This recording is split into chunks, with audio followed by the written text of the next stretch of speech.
Alors, bonsoir à tous. Euh, je suis Antoine Pagnot, je suis directeur du bureau de l'éthique et je vais animer cette session de discussion avec ma collègue Amélie Dupont-Thibaudeau, qui est aussi membre du bureau de l'éthique et puis qui est habillée en green ce soir. Tout d'abord, je voulais vraiment remercier nos trois conférencières pour cette remarquable présentation sur l'obligation de soins ou plutôt la responsabilité de soins, comme l'a si bien dit Guylaine Larose. Et on va commencer juste par mettre la table pour les règles du jeu de cette petite séance de discussion pour qu'ensuite on puisse rentrer dans le vif du sujet. Donc, s'il vous plaît, on va vous demander de laisser votre micro en mode éteint, mute, de garder aussi votre caméra éteinte et de poser toutes vos questions ou d'écrire vos commentaires dans le chat, donc dans le module de discussion ou de conversation que vous pouvez avoir avec Zoom. Donc, en bas de votre écran, vous avez un bouton converser ou chat et vous pouvez ensuite inscrire directement vos questions dans la partie droite de l'écran et on va colliger ces questions au fur et à mesure pour que nos conférenciers puissent y répondre. Amélie Dupont et moi donc, poserons les questions que vous avez posées dans le chat à nos conférenciers et on vous demande, s'il vous plaît, de ne pas interrompre les discussions en cours. Donc, voilà, le parterre est à vous et vous pouvez commencer à poser vos questions, n'hésitez pas. Avant que vous mettiez à écrire, je pense qu'on pourrait déjà poser et vous inviter à répondre par rapport à plusieurs enjeux que vous avez soulevés.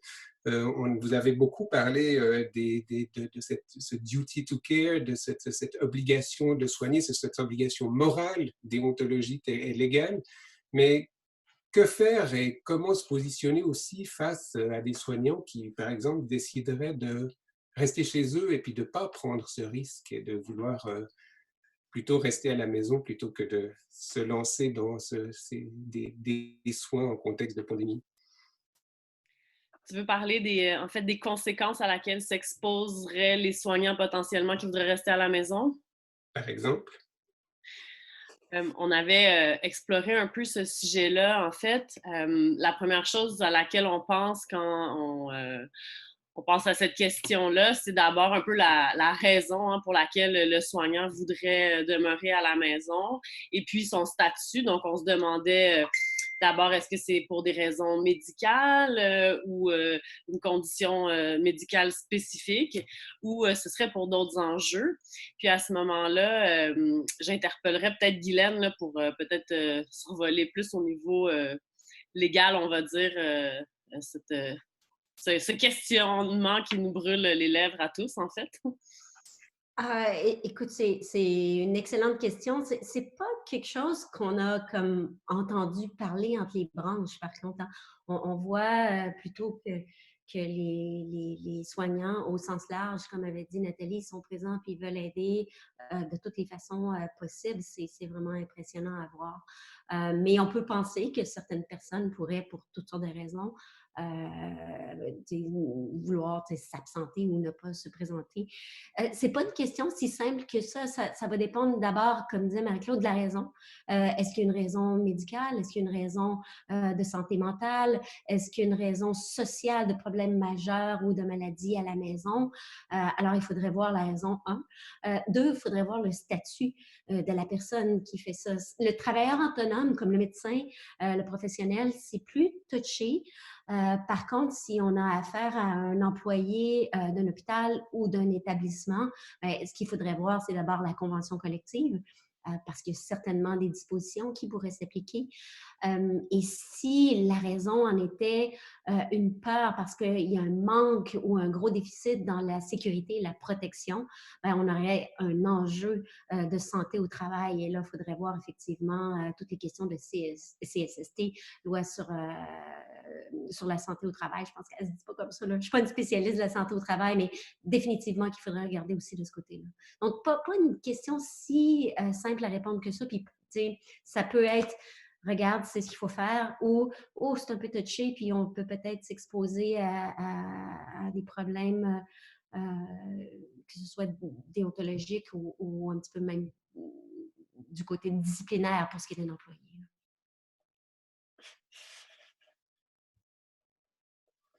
Euh, Une autre question qui me venait à l'esprit en vous écoutant tout à l'heure, c'est toute la question, on a beaucoup parlé de cette obligation de soins, mais on vit aussi présentement une situation dans laquelle il y a comme un espèce de pré-triage qui s'est fait au niveau des institutions qui ont voulu vider les institutions des patients actifs pour faire la place à des patients potentiels porteurs de la COVID-19. Et donc, on se retrouve avec des patients qui sont confinés à l'extérieur. Certains sont malades, certains sont même assez sévèrement malades. Et j'ai assisté aussi personnellement à une forme de détresse des soignants de ne pas pouvoir offrir les soins à ces patients habituels parce qu'on fait de la place pour les autres. Et puis, finalement, les autres, ben, ils n'ont pas encore saturé le système. Quelles sont vos réflexions par rapport à ça et cette obligation de soigner et puis peut-être cette obligation de soigner que nous ne pouvons pas faire à cause de ces mesures qui sont des mesures qui sont plus globales et puis qui nous dépassent? Je pense que ça revient à un des enjeux dont je parlais dans la présentation qui était, des fois, c'est important de comprendre pourquoi les décisions sont prises. Par exemple, quand on parlait d'équipements de protection individuelle, pourquoi est-ce que cette semaine, ces règles sont en place, puis à un autre moment, c'est une autre règle qui est en place. Et il y a des décisions qui sont au-dessus de nous, qui comprennent le contexte beaucoup plus large, comme tu as dit, Antoine, dans lequel se font ces décisions-là. Fait que je pense que la première chose, déjà, qu'on comprend pourquoi on a décidé de trier certains patients. Est-ce que c'était pour libérer de la place dans les hôpitaux? Peut-être que oui, probablement. Est-ce qu'il y avait aussi un enjeu, par contre, de rationnement des ressources comme des masques, tout simplement? Je pense qu'à un moment donné, on est passé proche de manquer de masques et dont on avait besoin pour protéger, comme on disait là, pendant la présentation, les professionnels de la santé qui devaient œuvrer en contexte de la COVID-19. Puis je pense que, donc, il y a souvent plusieurs morceaux et on n'a pas toujours tous les morceaux quand on reçoit les directives, entre autres de triage. Donc, je pense que déjà la transparence nous permet de comprendre mieux dans lesquels on opère ce triage-là. Puis aussi, par contre, je pense qu'il ne faut pas, comme tu l'as dit, Antoine, minimiser la souffrance qui vient avec le fait déjà de prodiguer des soins différents, que ce soit dans l'hôpital, avec la COVID au quotidien, avec nos patients, des soins qui sont modifiés par l'environnement physique dans lequel on œuvre, ou les soins qu'on ne prodigue pas, parce que même chose dans le contexte de rationnement ou de choix difficiles à faire, il y a certaines personnes qui reçoivent des soins différents de ceux qu'on donne d'habitude. Je rajouterais peut-être là-dessus aussi que je pense que la notion de temps depuis le début de la pandémie commence vraiment à faire ressortir l'élément dont tu parles, Antoine, parce qu'on sait que, bon, puisque le temps perdure, ben, les personnes vont probablement commencer à vivre les impacts un peu plus si on pense aux listes de chirurgie, par exemple. Donc, pour moi, c'est vraiment un élément qui est de plus en plus présent étant donné le temps qui passe. Je trouve, je pense que ça nous commande d'être vraiment très, très alerte à ça, puis peut-être d'être extrêmement toujours très, très proche là, de l'évolution des choses pour se réajuster si on voit qu'il y a une possibilité, en fait, de réajustement pour un petit peu peut-être rééquilibrer, en fait, les conséquences de ce pré-triage-là là, comme tel. Oui. Si je peux me permettre, j'ajouterais effectivement que je trouve la question est excessivement préoccupante et difficile. Parce qu'effectivement, en se concentrant très fort sur un problème, on a effectivement le potentiel de négliger des patients qui ont besoin de nous, même quand on veut s'en occuper, comme tu mentionnais, Antoine, tu as des soignants qui souffrent de ne pas pouvoir offrir la qualité des soins qu'ils veulent offrir. Et quand je vous parlais effectivement du code de déontologie, avec notre devoir d'offrir des soins de qualité, de sonner l'alarme, etc., à chaque fois que je lis les articles du code, je me dis, ça s'adresse à un médecin parfait qui vit dans un monde parfait, avec un système parfait, Dans le meilleur des circonstances, on n'est même pas là-dedans. Et là, on est effectivement loin de la perfection. On découvre tous les jours dans quel monde on est. Et je pense que c'est quelque chose qui doit effectivement nous préoccuper, l'ensemble des patients qui sont malades, de bien d'autres choses que la COVID. Je pense que pour rebondir sur les deux, la notion de temps puis la notion de ça existait déjà, cette notion-là, je pense que c'est aussi des réflexions qu'on a eues pendant notre conversation quand on préparait la présentation. C'est qu'en fait, toutes ces choses-là existent déjà tout le temps. Je pense qu'on a toujours de la misère à avoir des listes d'attente, puis on a toujours de la misère à avoir des gens qui n'ont pas accès aux soins parfaits que Guylaine mentionne. On tend toujours vers le mieux, puis je pense on fait quand même pas mal de bien. Mais je pense que cette souffrance-là existe déjà, probablement à un certain degré. Puis à cause du temps, comme le mentionne Marie-Claude, bien là, la souffrance est encore plus comprimée, elle est exacerbée, elle est rendue pire, puis parce qu'il y a des choix encore plus difficiles qui sont faits. Mais je pense qu'en vous écoutant parler, j'étais comme, ça existe déjà, mais c'est juste exponentiel dans le contexte actuel. Puis les conséquences aussi. Je ne veux pas dire que les conséquences sont à minimiser ou négliger, mais je dis que c'est juste que le problème est rendu pire de loin dans le contexte actuel. Justement, dans ce contexte-là, les institutions se sont beaucoup mobilisées au Québec. En tout cas, du moins, c'est ce qu'on voit filtrer. Ça reste qu'on est bombardé de beaucoup d'informations. Il y a des comités, des protocoles, des approches qui sont variables selon les institutions. Comment est-ce qu'on peut balancer cette responsabilité individuelle-là avec la responsabilité institutionnelle dans le contexte où on est en ce moment? Est-ce que vous avez des conseils par rapport à comment jongler avec ces deux notions?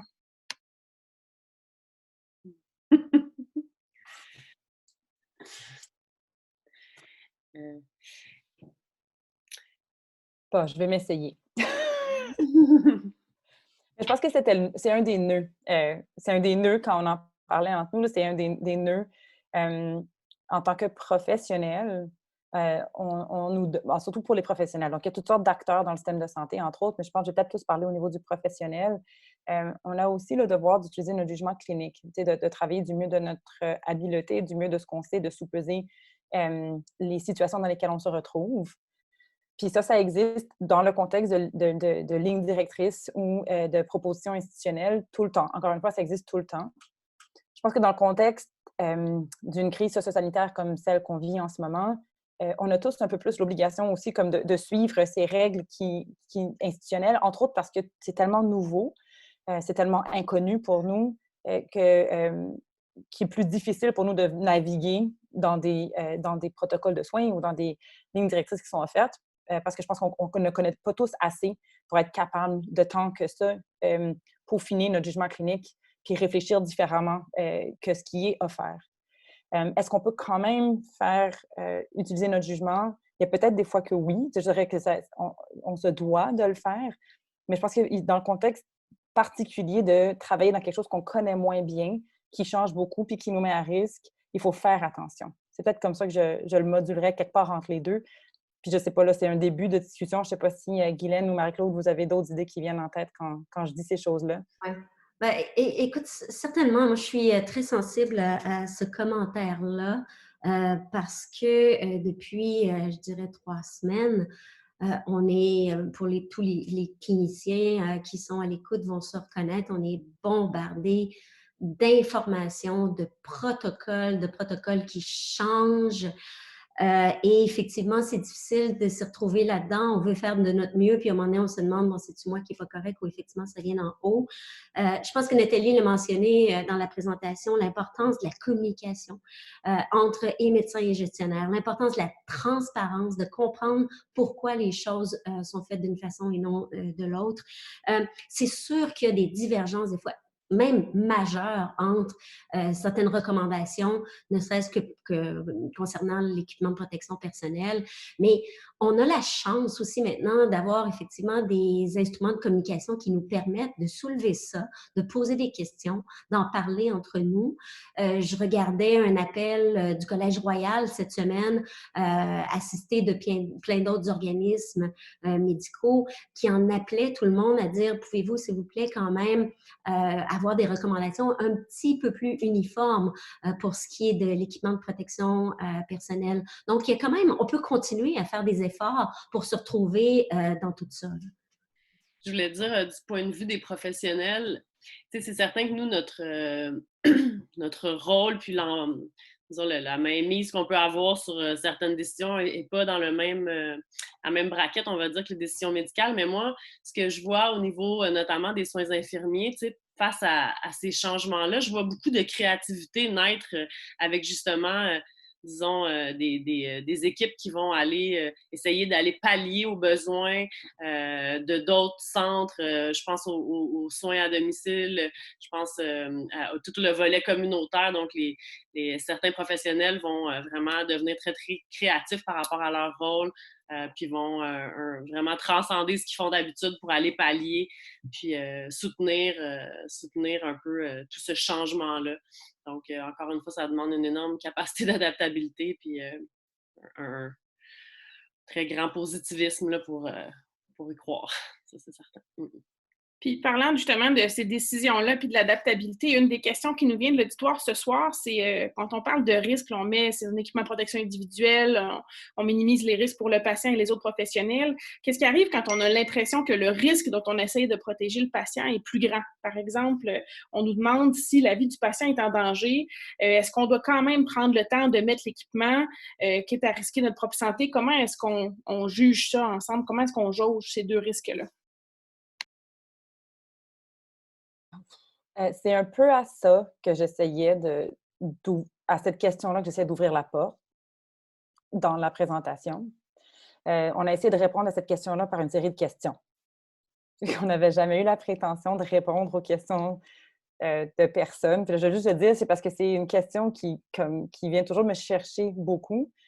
Je pense que particulièrement parce que je travaille à l'urgence, parce qu'il faut le dire, là, c'est quelque chose auquel on est confronté. Les gens qui font de la réanimation, qui sont confrontés à la réanimation, se posent ces questions-là pas mal, j'imagine, ou équivalent. Là.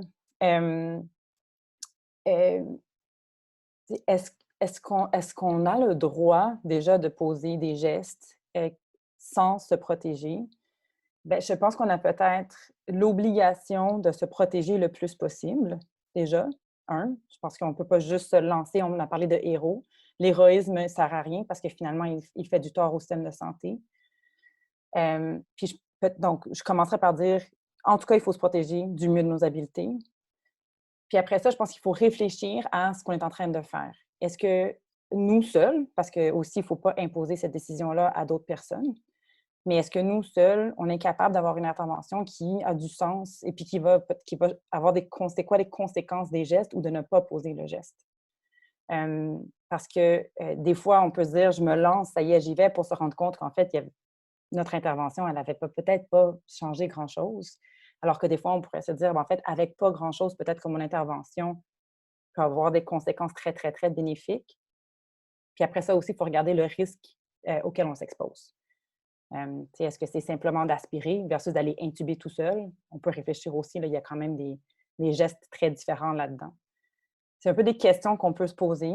Je pense que même dans le contexte de l'urgence, pour l'avoir vécu, on a quand même quelques secondes souvent. On est rarement complètement seul, puis on a souvent quand même quelques secondes pour poser la question à d'autres personnes, à d'autres membres de nos équipes, puis essayer ensemble de trouver la solution qui aurait le plus de sens, sachant encore une fois qu'on ne peut pas imposer notre niveau de confort avec le risque personnel de contracter la maladie à d'autres personnes. Mais souvent, il y avait plus de solutions quand j'en parlais avec d'autres que quand j'essayais moi-même héroïquement de trouver la meilleure option. Je ne sais pas si ça répond presque à la question.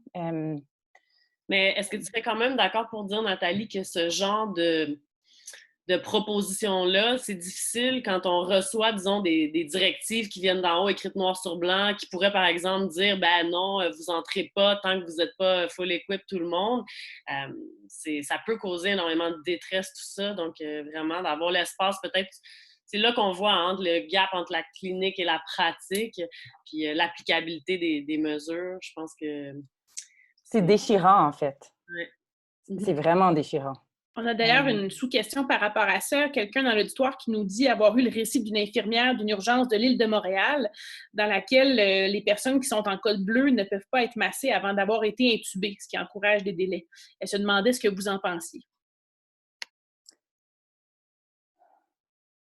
Ce sont les directives. Nous avons les mêmes directives. Elles ressemblent en fait beaucoup. Là. Je ne dirais pas que je connais tous nos protocoles exactement de l'île de Montréal, là, mais on est dans un contexte particulier où on essaie de porter le meilleur soin aux patients en même temps qu'on doit se protéger. Les deux coexistent, chose qui n'existe pas d'habitude. Puis encore une fois, si on tombe tous malades, puis si on essaie de faire des manœuvres puis on ne les fait pas bien parce qu'on est seul là-dedans, encore une fois, il faut penser à quel point est-ce que ces gestes-là fonctionnent. Donc, c'est sûr que les protocoles de soins sont conçus pour essayer de protéger les équipes le mieux entre elles possible, de favoriser les interventions qui fonctionnent le mieux possible dans l'ordre le plus sécuritaire.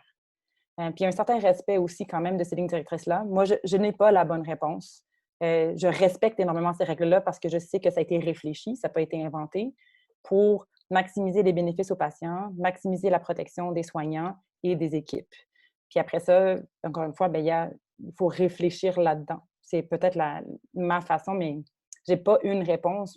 Puis ça dépend aussi des patients, de la problématique de soins. Puis c'est là où vient le jugement, encore une fois, puis sa gestion du risque personnel, puis le respect du risque, de la gestion du risque des autres. Oui. Ce qui serait jugé dans une situation comme ça, c'est un peu un critère un peu large, mais qu'est-ce qui est raisonnable de faire? Alors, c'est sûr que c'est facile de juger qu'est-ce qui est raisonnable de faire quand on est assis comme ça à jaser puis qu'on a du temps. Le problème, c'est effectivement quand on est dans la situation catastrophe. Alors, de là, effectivement, l'importance pour les équipes d'en discuter avant de voir comment on va aborder les situations difficiles. Déjà, si on en a parlé avant, ça risque d'être un petit peu plus facile, mais il n'y a rien de facile dans ce genre de situation-là. Je ne sais pas s'il y a eu des commentaires de la communauté de patients là-dessus. Je ne sais pas s'il y a eu un senti de la part des patients, parce que certainement que ça, ces nouvelles mesures-là, du point de vue des patients, c'est extrêmement, ça peut être extrêmement, je pense que ça peut causer de la peur puis de l'anxiété par rapport à la qualité des soins ou aux chances qu'on va avoir dans ce contexte-là. Parlant de choix difficiles, une question qui nous a été posée un peu plus tôt, qui nous amène un petit peu dans un sujet connexe, là. C'est justement par rapport à la mobilisation des forces vives là, pour aider à donner les soins. Entre autres, on a parlé d'infirmières à la retraite qui sont revenues.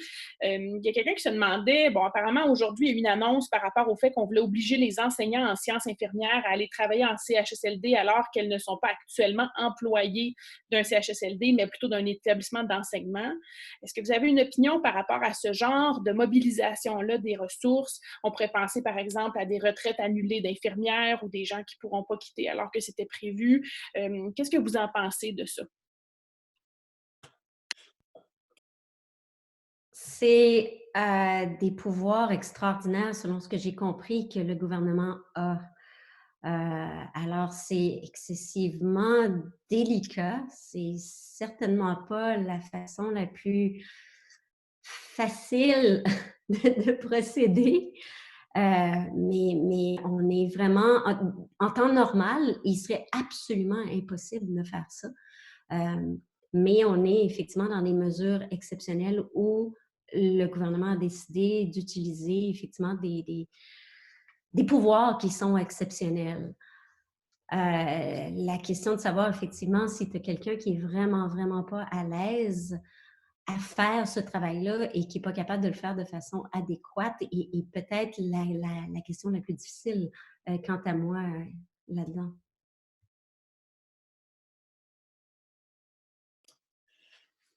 Je vais revenir un peu à Marie-Claude, vas-y, tu voulais parler de ça. Je suis tout à fait d'accord avec Guylaine, puis je pense que c'est, encore une fois, c'est beaucoup pour la population infirmière, ça. Donc, on s'est un petit peu à un sentiment de numéro. Hein. On doit aller remplir une case, mais après, comment on la remplit, puis le sentiment de bien faire ce qu'on doit faire, c'est quand même c'est de l'interaction avec des humains qui sont extrêmement vulnérables. Je pense que c'est extrêmement bouleversant, toute cette question de réaffectation-là, puis de manque d'espace et de dialogue. Dans les conséquences, je ne sais pas si ça va remplir les objectifs finalement. Je me questionne. on revient un peu aux questions d'urgence et puis dans le chat, on parle aussi de ça, puis on va y revenir. Euh, une sous-question que j'avais par rapport à ce que vous disiez, c'est que parliez quand même du petit espace qu'on peut se donner pour essayer d'avoir un jugement. Est-ce que je prends le risque ou non de déroger au protocole et de prendre un risque pour moi-même pour sauver la vie de l'autre? C'est vrai que dans nos modes de pratique, généralement, quand il s'agit d'une urgence absolue, on a des protocoles de prise en charge qui nous évitent de trop réfléchir, justement parce que ce n'est pas le temps de réfléchir, on réfléchira après. Tous nos algorithmes de réanimation sont bâtis comme ça pour qu'on avance et puis qu'on puisse réfléchir après, mais qu'on ait fait toutes les étapes les unes après les autres. Comment est-ce qu'on peut se dire qu'on va bypasser ça pour émettre un jugement et puis travailler et essayer d'avoir un jugement positif? Et puis je ramène ça peut-être à une autre dimension du travail en équipe. Vous avez beaucoup mentionné l'importance du travail en équipe, de la confiance, de la solidarité dans l'équipe. Or, on a tous des degrés de jugement différents. Vous l'avez aussi monté, des degrés de risque différents. Et ça peut aussi créer des tensions dans l'équipe. Quelqu'un qui prend trop de risques, quelqu'un qui n'en prend pas assez. Comment est-ce que vous voyez tout ce méli-mélo dans la problématique de justement du devoir de soigner? Je vais commencer par les différents de risques. Je vais parler d'exemples concrets que j'ai vus parce que déjà, j'ai l'impression, bon, à part la réaffectation, parce que là, c'est plus la même chose, mais je pense déjà en partant qu'il y a quand même des choix de carrière puis des choix de travail qui sont faits. Donc, je pense qu'il y a certaines sortes de personnes, par exemple, qui travaillent à l'urgence, certaines sortes de personnes qui travaillent dans la salle d'op, puis qui, au quotidien, déjà, sont habitués à gérer un certain degré de risque ou d'incertitude ou de risque physique ou d'incertitude, exactement ça. Donc, j'ai l'impression, puis c'est peut-être juste mon expérience, mais j'ai l'impression qu'il y a quand même des équipes qui existent déjà, puis qu'il y a un certain partage quand même de valeurs, de pratiques, de conception du soin qui dépend de quel type de soins on prodigue. Je suis pas mal certaine que la pratique de médecine d'urgence est très différente que la pratique de CHSLD ou que la pratique de soins complexes. Puis les gens qui travaillent dans ces équipes-là, souvent déjà partagent des valeurs, des façons de penser. Ça, c'est plus large. Par contre, c'est sûr, puis on l'a vu au sein des équipes, on a vu différents degrés de tolérance, entre autres à cause de problèmes de santé personnelle, à cause de différences d'âge même, dans le contexte surtout de la COVID-19. Puis ce que j'ose, je vais le dire, peut-être c'est mon expérience personnelle, et peut-être qu'on a le luxe de pouvoir le faire, mais j'ai vu beaucoup de travail d'équipe pour trouver des solutions qui permettent aux gens qui ont une tolérance du risque moindre ou des facteurs de risque plus élevés de se réaffecter au sein même de l'équipe et trouver des solutions qui les rendent plus à l'aise.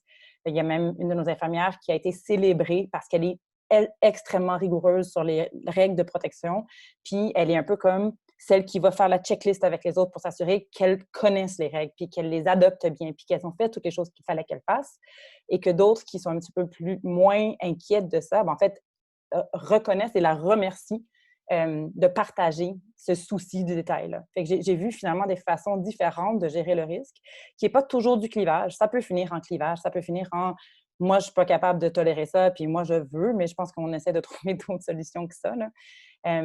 Donc, j'ai vu des façons de réassigner des rôles différents, d'offrir des zones de soins qui froides aux gens qui sont plus à risque littéralement à cause de problèmes de santé. Puis c'est sûr qu'à ce moment-là, le fardeau de la maladie est porté peut-être par certains plus que d'autres, mais dans le contexte de la solidarité, je pense que ça a du sens. Ça, c'est mon humble opinion et mon humble expérience. Puis peut-être que vous avez des visions très différentes, Guylaine et Marie-Claude, mais... Non, pas du tout. Et puis, c'est une situation où on n'a pas le choix de collaborer. On n'a juste pas le choix de travailler en équipe. Alors, il faut être capable de se parler, de s'écouter vraiment, de s'entendre et d'avoir beaucoup, beaucoup de respect pour toutes les personnes qu'il y a autour de nous. Et avec ça, on peut arriver, il me semble, à travailler pour que ce soit satisfaisant et sécuritaire pour tout le monde. C'est quand même des choses positives que vous mentionnez, cette solidarité, ce travail en équipe. On entend beaucoup de négatifs, mais est-ce que vous avez été témoin d'autres choses, finalement, d'aspects positifs que la pandémie a amené au sein des équipes, de dynamiques intéressantes ou qui vont peut-être un peu nous remonter le moral? Ben, On a une photographe d'équipe exceptionnelle. Son nom est Dr. Larose. Elle prend des photos d'équipe hallucinantes. Elle fait un album, un recueil de cet événement qui est unique, j'espère, en notre vie, là. Mais je pense qu'il y a beaucoup de façons de mettre de l'emphase sur le positif. Puis il y a toutes sortes de façons différentes, là. Mais pour ceux qui suivent le Facebook de l'urgence, Dr. Larose a fait un travail remarquable là, de documenter, un documentaire vraiment de ce qui nous arrive. Puis les images ne sont pas toutes de sourire un vendredi soir, là. Il y a des images qui sont des signes de détresse puis d'anxiété. Mais en tout cas, Guylaine, merci. Bienvenue. C'est facile parce que j'ai des bons modèles. J'ai vraiment des collègues extraordinaires. Mais oui, là, on sent cette solidarité-là, pas juste dans le travail, mais ça rapproche. Il y a des discussions qu'on a avec des gens qu'on n'aurait pas prévues. Il y a des confidences qui se font. Il y a énormément de support. Et ça fait du bien.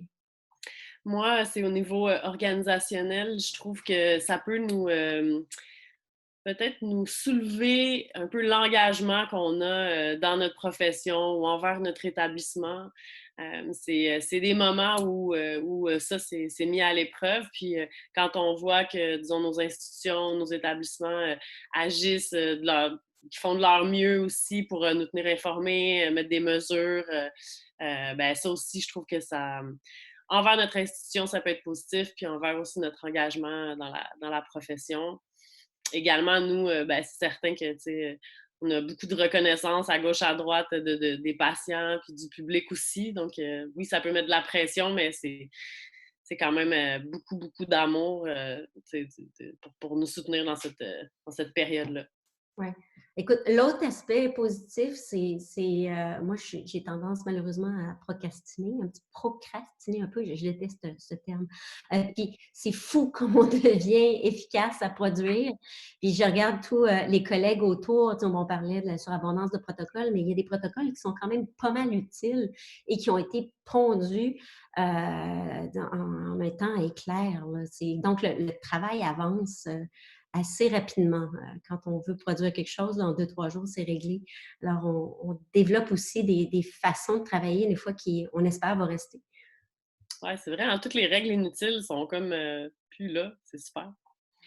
Puis, Guylaine t'a parlé des visages, ou en fait, c'est Nathalie, des visages avec de la détresse ou des visages qui n'étaient pas souriants. Il y a quelqu'un dans l'auditoire ce soir qui nous demande si, face à la détresse morale des soignants, est-ce qu'il y a des outils que vous affectionnez particulièrement ou que vous pourriez recommander, sachant que ça reste une période difficile pour la grande majorité d'entre nous? Chaque institution, ben là, je ne connais pas toutes les institutions, mais beaucoup d'institutions ont quand même développé des moyens de soutien pour leurs professionnels et les gens qui travaillent dans l'hôpital. Ça va prendre toutes sortes de formes différentes, dépendamment des ressources, des habitudes de travail, etc. Donc, il y a souvent une ligne téléphonique, une adresse courriel, une pagette. Il y a toujours, mais je ne suis pas mal certaine qu'il y a toujours quelqu'un qu'on peut appeler. Puis, entre autres, je ne veux pas te déparler, mais je suis pas mal sûre qu'il y a pas mal d'initiatives de l'Association des psychiatres du Québec et le PAMQ qui ont fait beaucoup de outreach pour les cliniciens et organisé différents, entre autres, forums, d'autres webinaires aussi sur ces enjeux-là pour venir en soutien dans le contexte là, de la détresse morale qui peut exister. Donc, il y a des ressources. Je n'aimerais pas toutes parce que de toute façon, ça va dépendre d'où on est, mais au moins celle-là, Guylaine et Marie-Claude, je ne sais pas si vous en avez d'autres. Oui, bien évidemment, on n'est pas spécialiste de la santé mentale, mais tout le monde, on est très conscient, on voit l'effet sur nous, on voit l'effet autour. On entend parler des effets, donc ça fait peur, effectivement. La première chose est certainement de ne pas rester isolé avec quoi que ce soit. Déjà qu'on soit là ce soir, chacun chez fois à communiquer. En tout cas, moi, ça me fait beaucoup de bien. Nathalie parlait effectivement de l'Association des psychiatres et parlant effectivement d'efficacité, ils ont produit un document avec des conseils très, très précis. Donc, que j'ai pas devant moi, là, mais que j'ai justement affiché sur notre babillard de travail à l'urgence. Donc, si vous regardez COVID-19, Association des psychiatres du Québec, vous allez voir ces conseils-là qui sont effectivement pas du pelletage, le nuage, là, mais des choses très, très pratiques pour nous aider effectivement à passer au travers sans trop de dommages, on l'espère. Et en fait, on espère tous sortir grandis plutôt que amocher de cette expérience-là. On passe à travers le, le fil des questions. Je pense qu'il y aura encore 2 questions auxquelles on pourra répondre. Une chose on a beaucoup parlé des soignants et puis des patients et des devoirs envers les patients, mais on a aussi un commentaire qui dit que les patients consultent beaucoup moins et puis qu'ils ont tendance à attendre beaucoup plus longtemps avant de se présenter aux urgences et de ce fait peut-être y arriver dans un état plus grave ou plus compliqué. Est-ce que ça, c'est un enjeu par rapport à la thématique qu'on aborde ce soir? Je pense que je peux parler pour nous, en tant qu'urgentologue maintenant, je mets mon autre chapeau. On était préoccupés par ça. On voit très peu de patients, puis on a des taux d'hospitalisation très élevés par rapport à notre normal. Puis on a lancé un appel. Nos coms de l'hôpital ont même lancé une campagne de diffusion pour rappeler aux gens que si vous êtes malade, il faut consulter. Puis qu'entre autres, oui, on a peur de venir à l'hôpital à cause de la COVID-19. On est un centre référent de COVID-19, mais qu'on a mis des mesures en place sécuritaires pour soigner du mieux de notre possible les gens qui en ont besoin. Parce que c'était une de nos préoccupations. Je ne peux pas parler pour d'autres centres hospitaliers, je ne peux pas parler pour d'autres populations, évidemment, que celles que je connais le mieux, mais c'est effectivement une préoccupation. Oui, j'appuie tout à fait ce que Nathalie dit. Puis, en fait, les communications, tu sais, ce qu'on dit à la population est pas mal toujours le même disque. Hein? Restez chez vous, rendez pas visite, gardez 2 mètres de distance. Peut-être aussi des fois qu'on peut se permettre de leur en donner un petit peu plus. Ils sont pas idiots et leur rappeler effectivement que les urgences et les cliniques sont des endroits sécuritaires. Et moi, ça me préoccupe effectivement beaucoup, la peur. Parce que c'est clair qu'il y a une grosse partie qui est la peur de consulter. J'ai vu un père la semaine dernière quand qui était à l'observation avec un enfant avec des difficultés respiratoires. Quand j'ai donné congé, le papa m'a dit, mais là, on était dans une zone tiède. Là. Est-ce que je suis à risque? Alors, nous, on ne se rend pas compte de ça aussi. Et il y a 2 messages là-dedans, malgré sa peur. Heureusement, le papa était venu, mais on ne réalise pas aussi que juste de passer dans l'urgence pour un parent ou un enfant ou un patient peut être quelque chose d'anxiogène. On a une dernière question avant de conclure, puis je vais la diriger vers Marie-Claude. En fait, ça vient encore une fois de notre auditoire ce soir. Merci d'être là avec nous. On parle beaucoup d'anges gardiens. On a des termes, là, héroïnes, on a plein de termes pour parler notamment des infirmières qui donnent entre autres l'impression d'être invincibles. La question, entre autres, pour Marie-Claude, c'était est-ce que tu penses que ce terme-là peut être défavorable en tant qu'infirmière, peu représentatif de l'expertise infirmière, en mettant un peu trop l'emphase sur le bon cœur, les bonnes intentions, mais sans nécessairement là, adresser là, justement cette expertise infirmière-là? En fait, moi, j'aime penser que la base, quand on est infirmière, c'est d'abord le savoir scientifique et clinique. Je pense pas que tu peux faire long feu comme infirmière en étant seulement gentille et forte. Donc, moi, c'est comment... Je suis d'accord avec, disons, la réflexion. Là. C'est certain que c'est peut-être une image... qui nous décrit en surface. Par contre, j'ai tout à fait je suis tout à fait convaincue effectivement que ces qualités-là, ben, ils sont certainement pas ils peuvent pas ils peuvent pas définir une infirmière. Peut-être que ça vient de notre passé, là, puis que tranquillement, pas vite, vraiment, tout le savoir scientifique, notre compétence va être plus valorisée.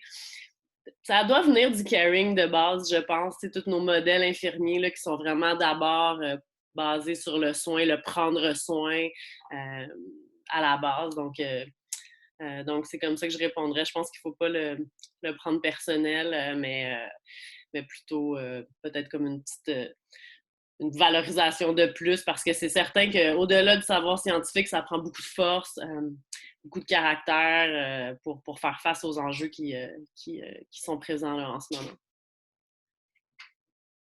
Peut-être une guerrière avec des lunettes. Ce serait l'idéal, je pense. Merci beaucoup. En tout cas, on arrive au terme de cette période d'échange qui a vraiment été riche et puis qui a permis d'aller vraiment plus loin encore que votre excellente présentation, puis d'adresser certaines problématiques très spécifiques aux soins. Encore un immense merci, Guylaine Larose, Nathalie Gaucher, Marie-Claude Levasseur, pour votre participation et votre engagement. Ça a été vraiment très, très apprécié.